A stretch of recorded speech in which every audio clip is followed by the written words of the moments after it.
Coming up in this episode, we're going to talk about early arcade platformers from the early 1980s like Jungle Hunt, Pitfall, Popeye, Mr. Do's Castle, Congo Bongo, Bagman, Beauty and the Beast, Frankenstein's Monster, Roc N Rope, The Glob, Bero Beh, Chack'n Pop, Pig Newton, Mappy, H.E.R.O, and Spike.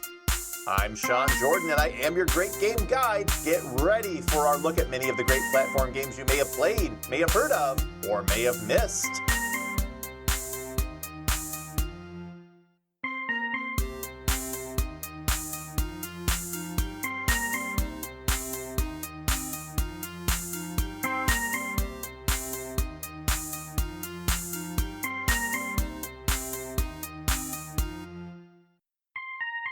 I'm a qualitative researcher by training and profession, and so my natural instinct is to try to categorize things when I start studying them. In our last episode, I offered 3 hallmarks of platform gaming: storytelling, physics, and well-defined objectives. And I also mentioned that there are 5 core objectives that platformers tend to have in common: enemy elimination, collection, rescue, survival, and speed. Now, of course, you could argue that there are other genres that share these traits, because these are also hallmarks of genres like the run-and-gun shooter, hack-and-slash action games, first- and third-person shooters, and even action RPGs to some extent. I don't disagree.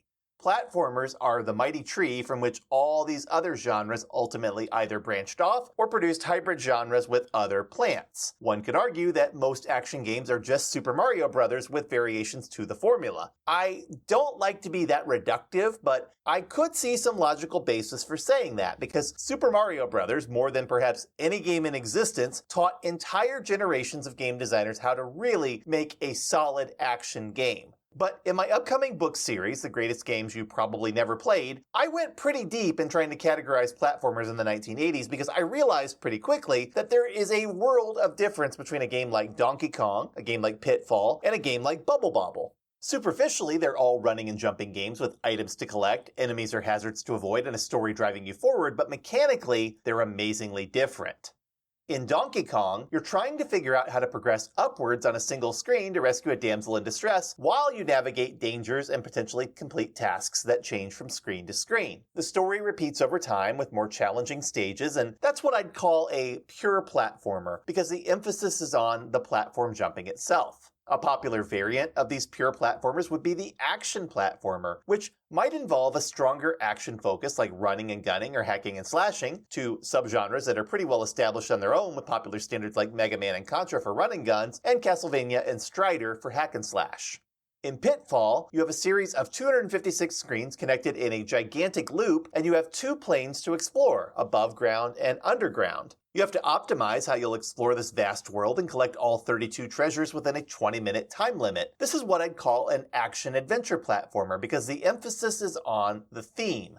In Bubble Bobble, you have 100 screens to clear, and your focus is on figuring out how to not only eliminate all the enemies, but also how to trigger the game's secret rooms and true ending. This is what I would call a puzzle platformer, because the emphasis is on figuring out how to optimize your playthrough. But in Japan, a lot of these games are also known sometimes as comical action games due to their cartoony graphics and emphasis on all ages appeal. There's one other major branch that often involves running, but not necessarily jumping, and that is the maze and chase platformer, which evolved from the Space Panic template. One of the most obvious popular examples is Burger Time, a game in which you can't jump, but make use of ladders. Namco's cat and mouse game Mappy would be another, and of course Lode Runner provided a hugely popular computer game version of this concept. These games tend to focus on enemies that are constantly pursuing you, and who you can only escape through utilizing traps, setting up barricades, or changing to a different platform lane.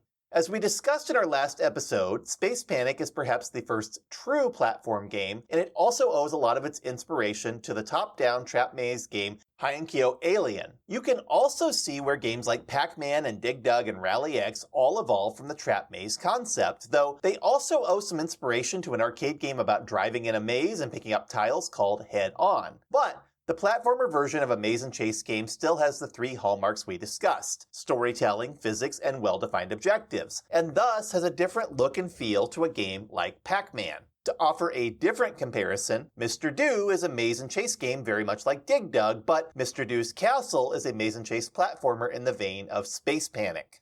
So, now that we have these different types of platformers defined, it's time to dig into them a bit. And we'll start with the Donkey Kong-inspired pure platformers by looking at the console and arcade games that were more or less just outright copies of it. We'll talk about PC games in the next episode. One of the most obvious clones is King Kong, a 1982 game from Tiger Vision for the Atari 2600. Your job is to climb the Empire State Building's ladders and jump over gaps while a really ugly-looking gorilla tosses colorful striped bombs at you. A blonde-haired lady in a blue dress runs around at the top of the screen with her arms flailing. Even the jumping sound effect sounds like a knockoff of Mario's jumps. It's a very dull game with very little variety beyond speeding up the bombs. Beauty and the Beast came out the same year on the Intellivision, and while it looks like a Donkey Kong clone with a little bit of Crazy Climbers building scaling added in, the graphics are far better and the gameplay moves surprisingly fast. That's probably because it was made by iMagic, a developer who actually knew how to make a good game.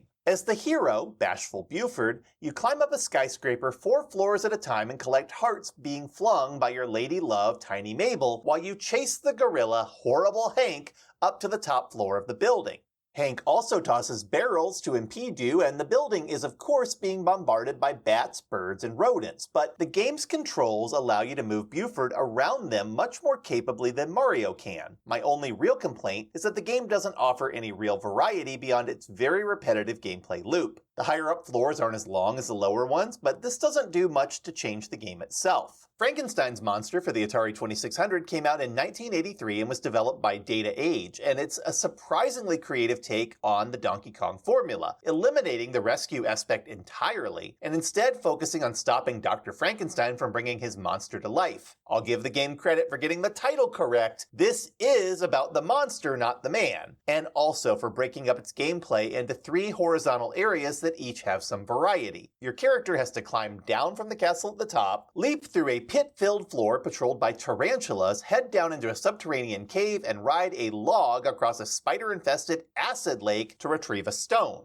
Yes, by the way, this game does have 2 different types of spiders. Don't overthink it, it totally makes sense. Then, you climb back up, reach the monster, dodge some ghosts, and traverse a quick bat-filled room to place your stone in the wall you're building to close the monster in. And all the while, lightning is striking above on the top third of the screen, and the monster will come to life if you take too long. It's a tense, exciting game that makes great use of its theme.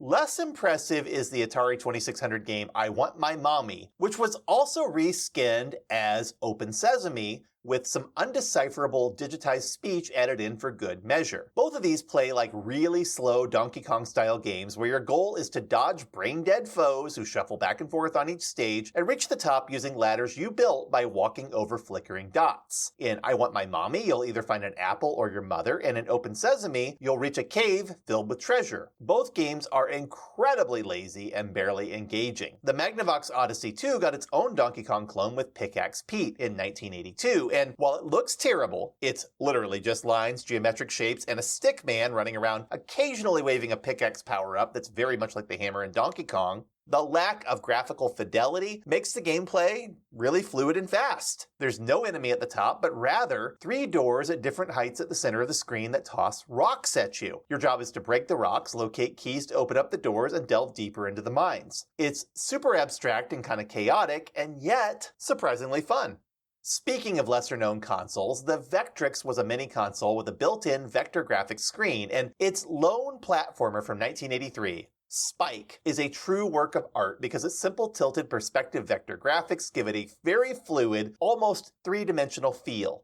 This game follows the Donkey Kong script a lot more closely. Your girlfriend, Molly, is being held in a cage at the top of the screen by the villainous Spud, and you have to find a key and break her out. The game is simple and only has 3 levels at a time, but the platforms are moving. Spike can kick the enemies harassing him, the gameplay is fast and engaging, and there's even digitized speech you can actually understand as Molly asks for help and Spike rises to the occasion to offer it. Turning to the arcades, there are a few interesting platformers that manage to break free of the Donkey Kong style while still using a lot of its ideas. We'll skip Nintendo's very odd Sky Skipper, which does have a bunch of gorillas in it but involves flying around. Instead, Let's talk about Roc N Rope, a 1983 game from Konami where you're a mountain climber on a quest to reach a mystical bird and you have to use ropes to ascend to higher platforms. You can only fire these at a way too acute angle though, and you're constantly being harassed by cavemen and dinosaurs for some reason. I don't want to make a thing out of this, by the way, but the bird you're trying to reach resembles a Chinese phoenix much more than a roc, which was an Arabian bird that could carry a few elephants at a time. But anyway, this game is incredibly hard, and I've never quite mastered it because the enemies are really numerous and aggressive, and the ropes are really hard to aim correctly due to their low angle and the fact that the enemies can use them too.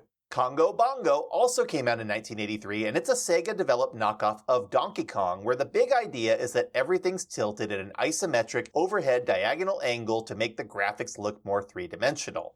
This time, you face a gorilla named Bongo who set your safari tent on fire, and so instead of trying to rescue a member of your expedition or anything like that, you're bent on the far more exciting objective of revenge. Your suffering across 4 stages is rewarded, though, as you light Bongo on fire. Bongo tosses coconuts at you that cascade down hills in the first stage, and as you progress, you also have to deal with other fauna like monkeys, snakes, hippos, rhinos, and koi fish, which at least provides some nice variety for the various screens as you run and jump across. Of all the Donkey Kong clones, this one's probably the best looking, though it lacks that addictive quality that Nintendo's 8-battling game seems to retain. As Donkey Kong inspired a number of games, and we're going to talk about even more next week, Nintendo wasn't content to release its own clone. Instead, Shigeru Miyamoto, Genyo Takeda, and the Nintendo R&D 1 team released a 1982 platformer that set a new standard for game graphics and action, and which, surprisingly, did not include a jump button. This new game, Popeye, wasn't nearly as influential or popular as Donkey Kong, but it helped to kick off the action platformer, a subgenre that would become far more popular in the years to come.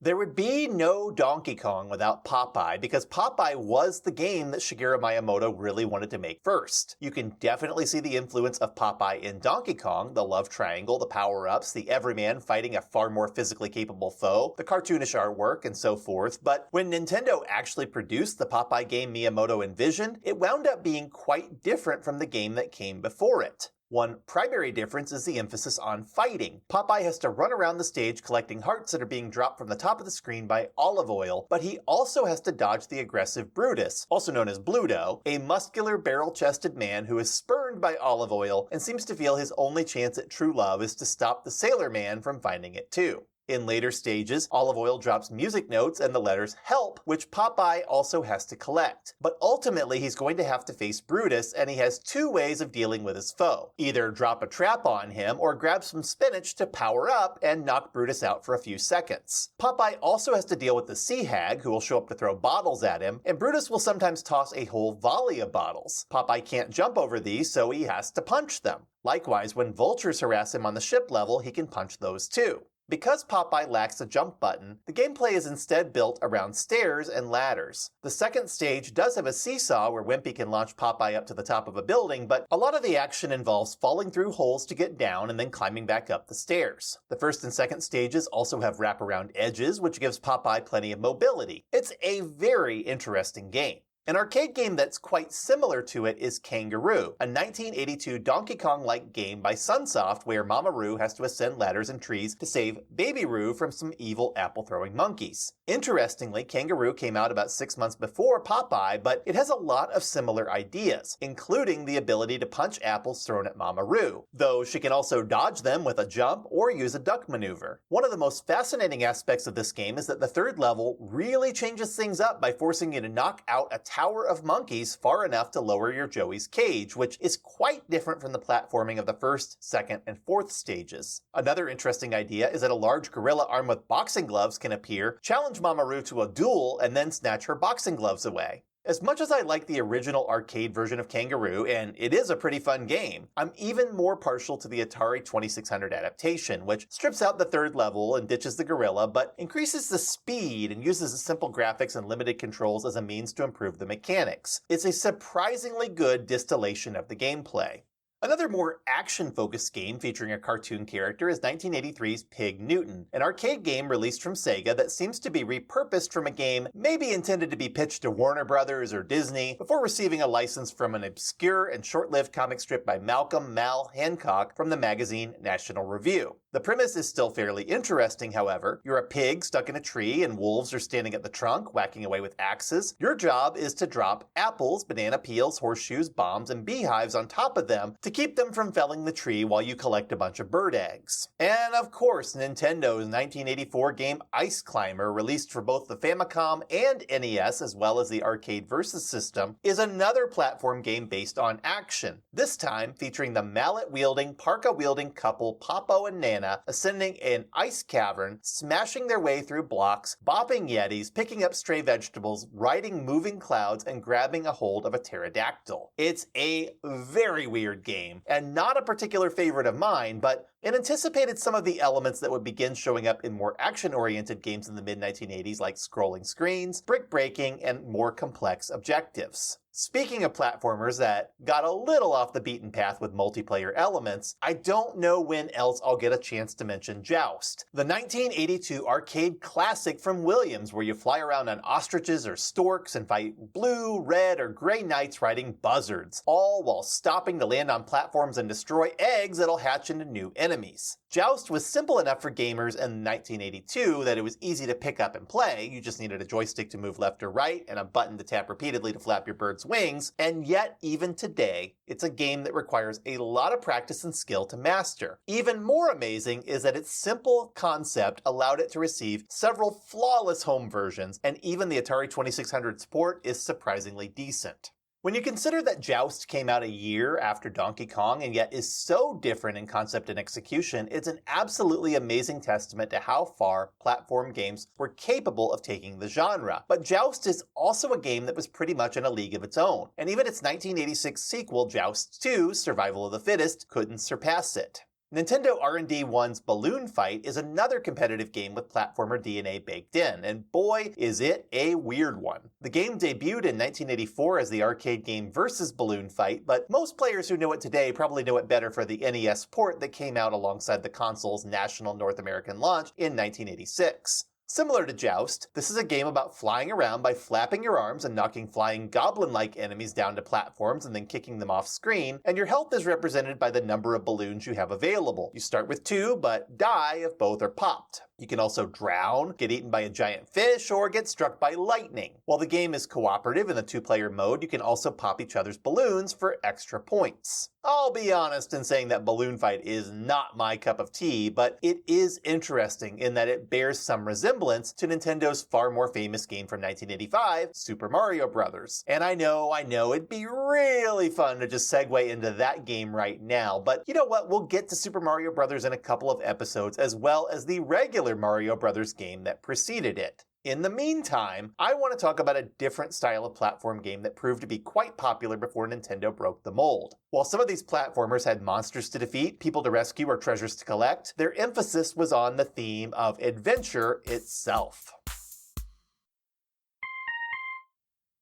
As I mentioned, Joust was a great example of how far platform game developers came in a year as they saw the potential of using a side view, physics, storytelling, and well-defined objectives similar to what Donkey Kong had already accomplished. But 2 games that came out within a month of each other helped to take the genre in a more conventional direction than flying around on large birds and poking each other with lances. Those games were Jungle King and Pitfall. And while they're both quite different in style, they also share a similar theme of putting you in the shoes of an adventurer out in the wild. Jungle King was first released in August of 1982 in the arcades by Taito, but it became more commonly known as Jungle Hunt after Taito had to remove the not-so-subtle nods to the Tarzan franchise, like the leopard print loincloth and the Tarzan yell at the beginning of the game. Taito also reskinned it as Pirate Pete with some different enemies and background graphics, but nobody really talks about that version. Jungle Hunt is the one most people remember. It splits its action into 4 vignettes, most of which involve jumping and side-scrolling, but none of which features any actual platforms. The first, and probably the most memorable, is the starting screen, where you swing from vine to vine by waiting for your current vine to get close to the next one. This is not an easy task because you have to time your jump just right, and there's also a timer counting down. Fail, and you fall to your death. And I'm sure many quarters were wasted back in the day trying to nail that section. The second vignette involves your explorer diving into the water with a knife and swimming upstream, carefully avoiding chomping alligators and consuming oxygen bubbles before he runs out of air. And the third level has you run uphill and dodge rolling boulders that seem to be coming out of a volcano during an earthquake because they'll bounce up in the air at times. And the final vignette has you carefully time jumps over 2 cannibals to rescue your lady love from being the main ingredient in a cauldron of boiling water. Finish that loop and then repeat to get a high score. One of the stranger aspects of the first 2 versions of the arcade game is that your character's appearance changes noticeably between vignettes, often with different colors and proportions. The hero in Jungle Hunt also appears to be an old man with a monocle, which makes the portrait of him alongside the lady he rescues a bit cringy. But Jungle Hunt was a big deal, and its emphasis on breaking platforming down into different styles of gameplay to fit within the context of a theme was quite prescient. Today, we'd view this game as a collection of mini-games, but in the 1980s, this was a very interesting solution to the problem of making a joystick and single button work in a variety of contexts. In fact, Coleco's 1984 official adaptation of Tarzan plays a lot like a more sophisticated take on Jungle Hunt, but adds in additional ideas like fighting and climbing as you move through its screens and resolve its vignettes. There's even a final stage that's reminiscent of Donkey Kong by way of a Mesoamerican pyramid, but with several gorillas taking the place of the barrels and an angry fire-breathing idol at the top. The thirst for jungle adventures carried over to many other games, and one of the best-known series didn't even make it into the arcades until it was well established as a console gaming classic. Pitfall debuted in 1982 on the Atari 2600 and was created by David Crane for Activision, a publisher that he helped co-found in 1979 when a group of programmers broke away from Atari. Activision had a big hit in 1981 with a game called Kaboom that involved catching bombs being tossed by the Mad Bomber, but Pitfall was its crowning achievement, selling over 4 million copies and offering an experience no one had ever delivered on the Atari 2600 console, allowing players to explore a vast, intentionally designed world full of hazards and enemies while also challenging them to collect as much treasure as possible within 20 minutes.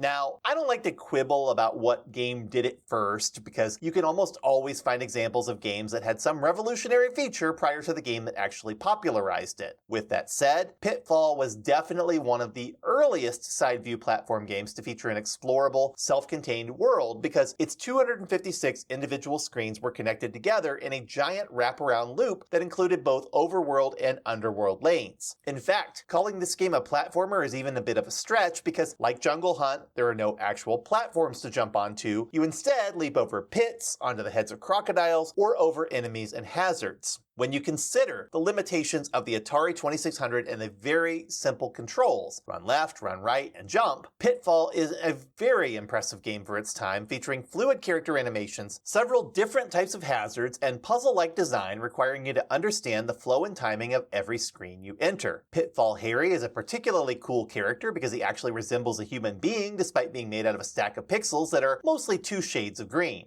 One of the most important tricks to pick up on is that you'll be much more successful if early in the game you head underground, turn around, and run right to left after you nab the first treasure. If you don't figure that out, you'll never come close to reaching the maximum score. But Pitfall also doesn't hold up tremendously well today because it's so rooted in trial and error that it feels a bit capricious. Mastering the game requires a level of rote memorization that most players would never put up with today, and the repetitive screens, tricky timing, and lack of guidance, checkpoints, and continues past your 3 lives makes the game extremely difficult to recommend to anyone who doesn't love the idea of old school hard. What I would recommend instead is Pitfall 2 Lost Caverns, the 1984 platformer sequel which features a more sophisticated world of connected screens set on a large grid, allowing for both horizontal and vertical movement. And Pitfall 2 gets rid of the things that are most annoying in the first game, the vine swinging, the timers, and the pits that open and close on the overworld section of the map. There are also checkpoints this time, which was a pretty stunning innovation for its time.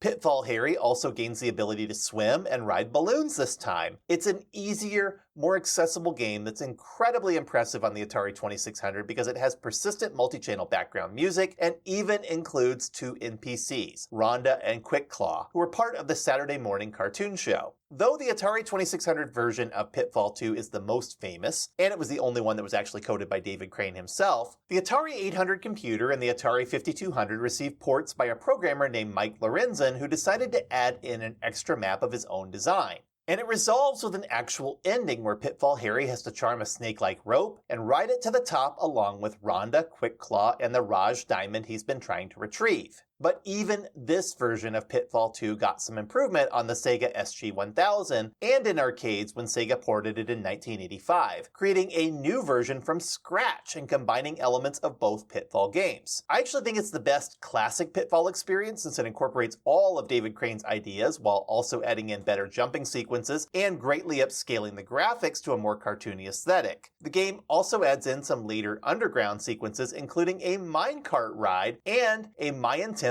full of traps. Pitfall's next sequel, Super Pitfall on the NES, is best avoided, but its later 1994 console sequel, Pitfall the Mayan Adventure, takes a lot of cues from Sega's remake. The Sega version of Pitfall shows a lot of obvious inspiration from another action-adventure platformer that debuted in 1983 called Spelunker for the Atari 8-bit computer. Originally developed by Micrographic Image and published through Broderbund, Spelunker developed a reputation for being an impressive and ambitious action platformer with exciting caverns to explore, treasures to locate, and lots of enemies and traps to avoid, including a very annoying ghost who'd come in from the side of the screen. But the game was so mercilessly tough that getting good at it required a lot of patience, particularly since falling even small distances could be fatal. The NES version in particular is infamous for its hatred of players, killing them for making the slightest mistake. Spelunker was initially a hit, but quickly faded away in the US as players moved on to other, more accessible games. But it found a following in Japan, and the arcade edition there by H.E.R.O, released in 1985, is actually pretty good, fixing a lot of the issues with the computer game and making the game generally zippier and more forgiving. And this allows you to see the brilliance of the game's interconnected levels, bombable rocks, large explorable caverns, and yes, even the stupid ghost, whose annoying presence forces you to keep moving rather than to sit and wait for it to get close enough so that you can deal with it. In fact, modern gamers might recognize that Spelunker is one of the most obvious inspirations for Spelunky, Derek Yu's indie game masterpiece, and while the modern Spelunker HD is not a game I'd recommend, since it's based on the NES version of the game, the Irem Arcade Edition is a fun and interesting game even today. Japanese gamers even got an arcade sequel from Irem in 1986, offering more of the same, and a very weird side-scrolling action sequel on the NES in 1987 called Spelunker 2, Yusha no Chosen, that predominantly takes place in a fantasy-themed overworld with occasional spelunking for treasure. In 1984, a computer game called Montezuma's Revenge continued the treasure hunting adventure theme. And while this probably belongs in our discussion next week regarding computer games, Montezuma's Revenge was also quite popular on the Atari 2600 and ColecoVision in the waning days of both consoles, as well as for the Sega Master System in a much improved edition. This game, created by Utopia Software for Parker Brothers, involved taking control of Panama Joe and searching an ancient Aztec catacombs in search of a warrior's treasure that's guarded by monsters and a significant number of traps and rolling skulls. It's a challenging and surprisingly lengthy game that takes place in several large maps shaped like pyramids, with long corridors and deep chambers shown one screen at a time. Though all of the versions are more or less the same, and the Master System's port is not particularly impressive by today's standards, I'd still suggest this later version is the one to play, since it retains a lot of the challenge and charm of the original action-adventure game, while also toning down some of the more arbitrary challenges created by stiff controls and overly aggressive enemies. Clearly, a lot of the games I've just described took some inspiration from Indiana Jones, but only one of the 3 games made about that character in the early 1980s was actually an action-adventure platformer. We'll talk about it next week when we discuss computer games, since it was exclusive to the Commodore 64. But one more cavern exploring game worth mentioning is H.E.R.O, and that's an acronym for Helicopter Emergency Rescue Operation, by the way. Another game from Activision released in 1984, initially for the Commodore 64, but finding its way to consoles rather quickly on the Atari 2600, ColecoVision, and Atari 5200 the same year, and then the SG-1000 in 1985. The premise of H.E.R.O is that you're an inventive rescuer named Roderick H.E.R.O who's decided to delve into some mines inside what's become an active volcano to rescue miners trapped inside. Your helicopter backpack lets you fly or hover around, and you also have a laser beam that you can use to blast critters when you try to find places where you can blast holes in the walls with dynamite to reach the miners. You only get 6 sticks of dynamite, but you also have limited energy, which can be exhausted by spending too much time fighting creatures or exploring. Fortunately, the levels are fairly short and straightforward, and the helicopter backpack serves as an interesting alternative to jumping. Action-adventure platform games would grow a lot more sophisticated after 1985 as more sophisticated arcade games and Super Mario Bros. Began exploring what else could be done with run-and-jump mechanics. But there are a handful of other action-adventure platform games from the early 80s worth discussing, each with its own unique take on the formula. One of the most interesting early platform games of the 1980s was Tato's Elevator Action, an action platformer with an espionage theme. The game begins with your character, Agent 17, codenamed Otto, attaching a cable to the roof of a 30-story building and then descending through it to gather secrets while avoiding or killing enemy agents and then jumping into a spy car at ground level. The game's designed around elevators that run along the 5 vertical shafts within the building, and Agent 17 can either ride inside an elevator with full control, right on top of it with no control, or leap over the elevator shaft when there's no elevator car present. The catch is that the enemies can also use the elevator. The result is an absolutely brilliant action game filled with tense shootouts as you search for red doors containing the secrets that you need to complete the level. Though Tato only released a few official arcade sequels, the insanely violent 1994 game Elevator Action Returns, the 2001 light gun game Elevator Action Death Parade, and the 2021 Unis-developed Elevator Action Invasion, the series did get a Game Boy Color remake called Elevator Action EX, a Game Boy Advance remake called Elevator Action Old and New, and a PlayStation 3 remake called Elevator Action Deluxe. Surprisingly, most of these sequels didn't even try to connect their continuity to the original game, and very few games ever copied this formula. Another game about stealing is the 1982 Validon Automation side-scroller Bagman, which Tato also published, though just in Japan. Stern Electronics published it in North America. If you've never played this one, you really should. It involves navigating the titular Bagman through mines to gather actual sacks of cash scattered across multiple interconnected screens. You have to get the bags up to the surface while dodging mine carts, bayonet-wielding guards, and long falls. Your only weapon is a pickaxe you can only occasionally pick up and use to stun the guards. The gameplay is sort of like Donkey Kong meets Space Panic meets Pitfall 2, with a little bit of elevator action tossed in due to the presence of a mine elevator. The 1984 sequel, Super Bagman, is even more sophisticated and adds in a dig-dug-like mechanic where you can drop bombs on enemies beneath you. You can also buy a gun from the gunsmith shop. The platforming in both games is light, but you can jump over the pits, and the constant climbing and descending ladders definitely feels on brand for the early action platformer genre. The Glob is a 1983 game from Epos Corporation that also uses elevators to take you between the 6 floors visible on screen. And you can even use the elevator as a weapon to crush the alligators, frogs, monkeys, pigs, and rabbits who patrol the corridors. The Glob is also very interesting because you can leap onto the ceiling and then drop down on enemies to consume them, a mechanic that's sort of like the predecessor to jumping on enemies to knock them off screen. The Glob was definitely not influential. In fact, it's also similarly unknown by the name Super Glob and Beastie Feastie, and it was mainly sold as a conversion kit for Pac-Man cabinets. Another obscure but interesting action platformer is the 1984 game Bero Beh, in which you are a goofy-looking superhero and have to descend to the bottom of the screen and try to rescue your girlfriend from a fiery blaze. You're clearly not a very good hero, because other women can also be seen falling from windows on certain stages, but hey, you're armed with a fire extinguisher and the ability to jump over some enemies and hazards. This game was exclusive to Japan and only recently made it to the United States through Hamster Corporation's Arcade Archive series, but it's an interesting example of how far the rescue gameplay of Donkey Kong evolved in just a few years. The subgenre known as the puzzle platformer evolved a bit later in the mid-1980s with some influence from Japanese computer games like Door Door and Doki Doki Penguin Land, but 2 games released in 1984 helped to establish the arcade variety of this style of platform game. One was Tecmo's Bomb Jack, published under the earlier name of Tekken. Bomb Jack is a caped superhero who flies around a single screen collecting bombs before they go off. And the catch is that there are lots of enemies on screen making use of the platforms or themselves flying around.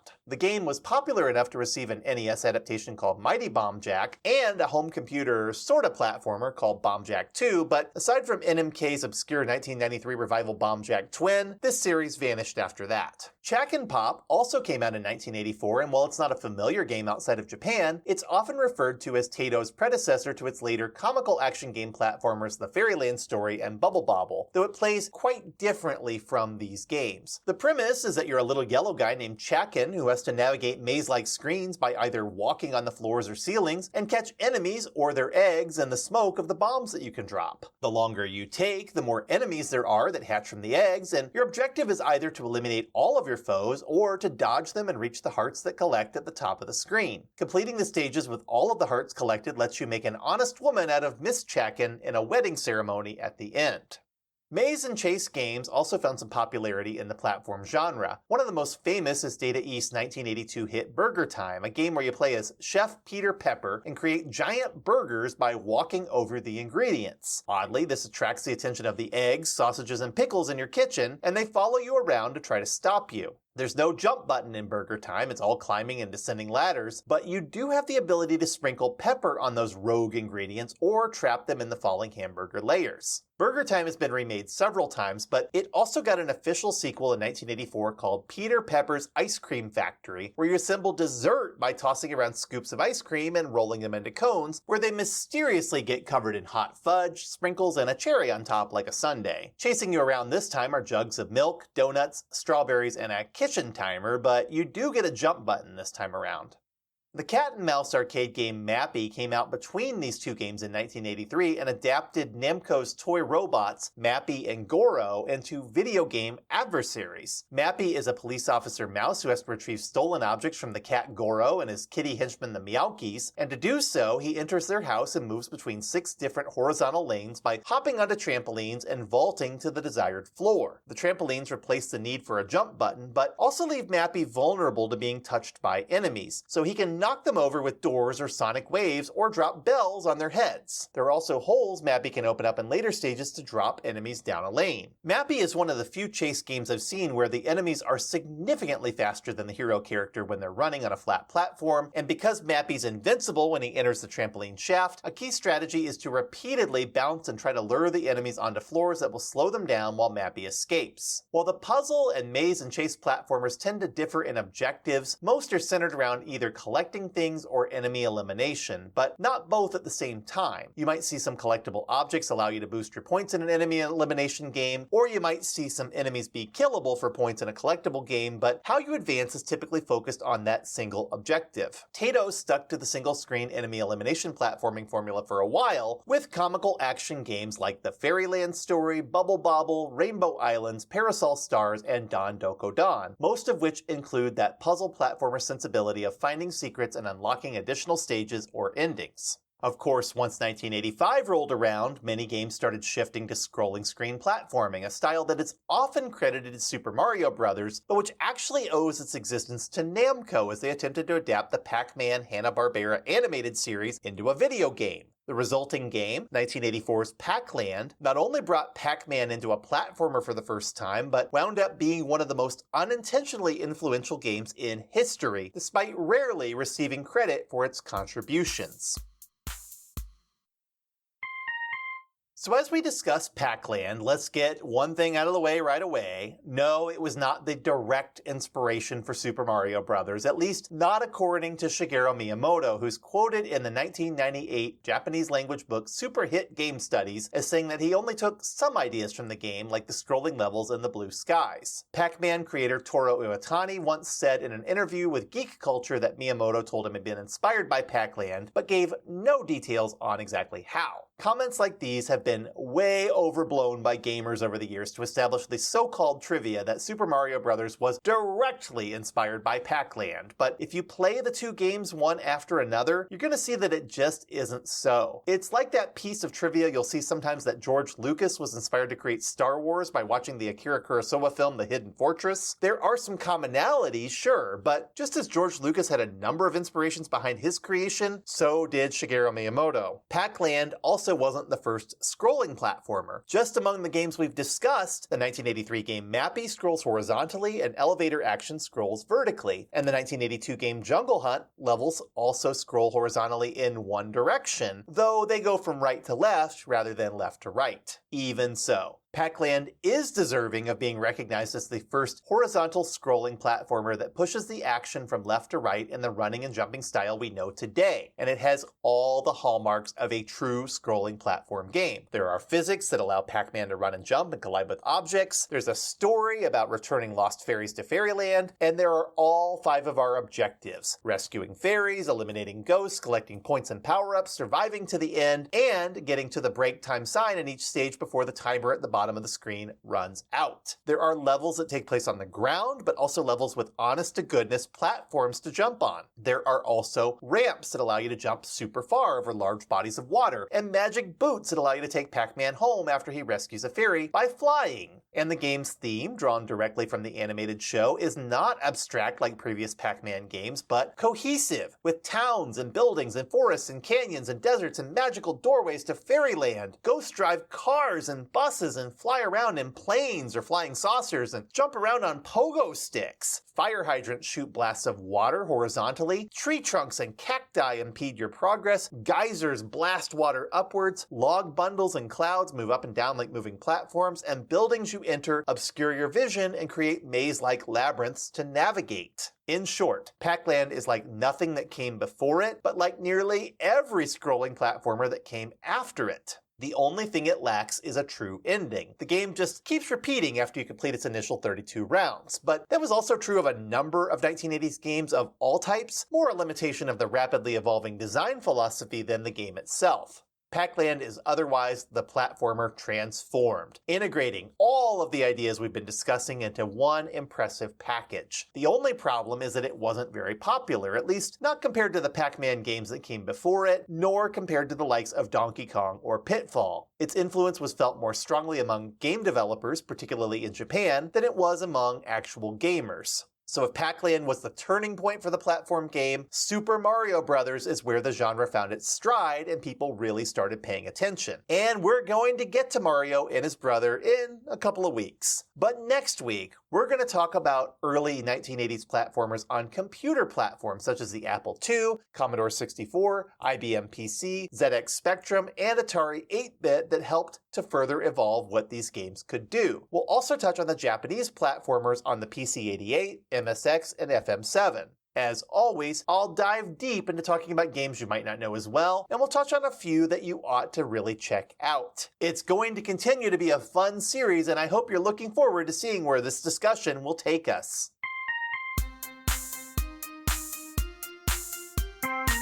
If you enjoy this show, you can read this series every week on my Substack at greatestgames.substack.com, where you'll find brand new articles on other great games you've probably never played. And you're always welcome to talk with me on BlueSky. I'm Sean Jordan, I am your Great Game Guide, and I'll be back next week with more to explore.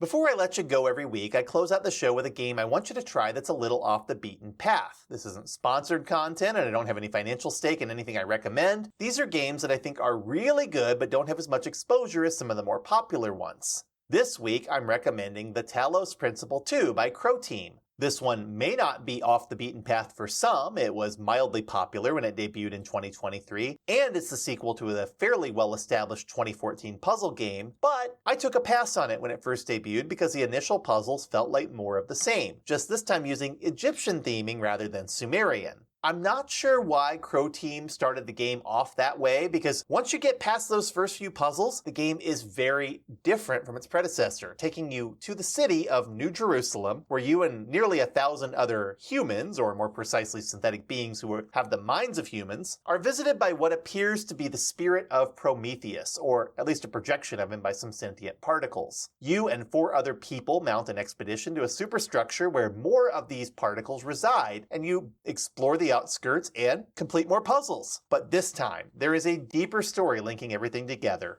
And unlike the first game's dump of information through terminals and cryptic statements from the godlike AI program known as Elohim, the story's told properly through character interactions, partially interactive cutscenes, and player choice.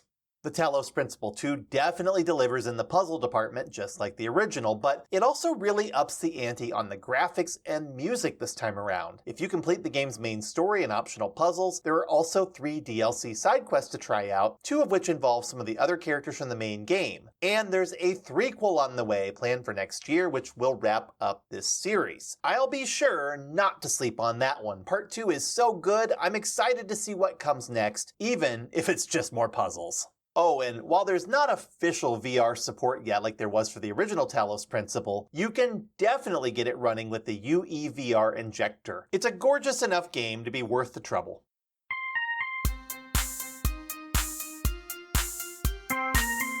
The Great Game Guide is a podcast written by me, Sean Jordan, and I also wrote the theme music. This is all 100% human-created content. I don't use AI for any part of my production. This episode is copyright 2026 by me, Sean J. Jordan, and you can find more details in the show notes and on my website at greatestgames.substack.com. And credit where it's due. Any games, artwork, sources, or additional music are the property of their respective owners, used under fair use guidelines and also noted in the show notes.